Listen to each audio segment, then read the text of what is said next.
Evans Kimori, raia wa Kenya, amemwandikia barua Rais wa Marekani Donald Trump akimtaka gavana wa Nakuru Susan Kihika afurushe nchini, ambaye kutokuwepo kwake kwa muda mrefu kumeibua wasiwasi kuhusu utoaji wa huduma katika kaunti ya Nakuru.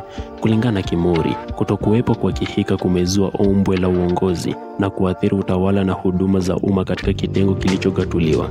Gavana Kihika aliyechaguliwa Agosti mwaka 2022 inadaiwa amekuwa akitafuta matibabu ya uzazi na watoto wachanga nchini Marekani kwa muda mrefu, huku likizo ya uzazi kitambuliwa na sheria za Kenya kwa hadi siku 90.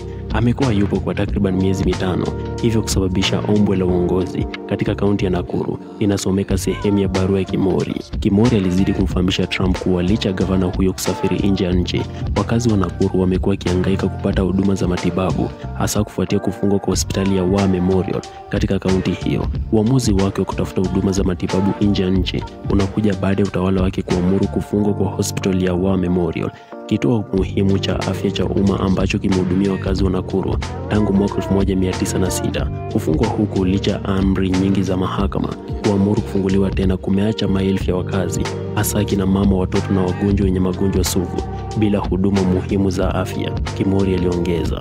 Wakati anafurahia matibabu ya hali ya juu nchini Marekani, watu wale waliomchagua wanaendelea kuteseka kutokana na kuporomoka kwa huduma za matibabu za ndani chini ya uongozi wake.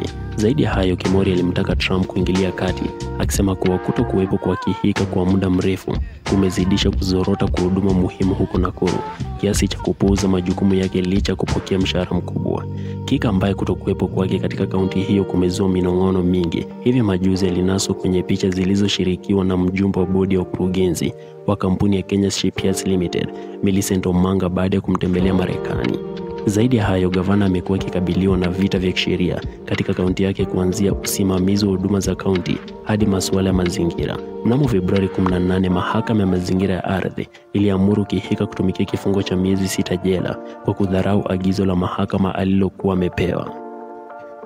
Gavana huyo pamoja na afisa mkuu mtendaji wa kampuni ya huduma za maji na usafiri wa mazingira ya Nakuru waliamriwa kutumikia kifungo cha miezi 6 jela au kulipa faini ya shilingi milioni 2 kwa kudharau utupaji taka kinyume cha sheria katika ziwa Nakuru. Mnamo Machi 20, wakazi wa kaunti ya Nakuru waliwasilisha ombi mbele ya bunge la kaunti hiyo wakitaka uchunguzi wa haraka kuhusu aliko gavana huyo. Wakazi hao katika ombi lao waliipa bunge la kaunti hiyo wiki 2 kubainisha sababu ya Kihika kutokuwepo ofisini kwa muda mrefu.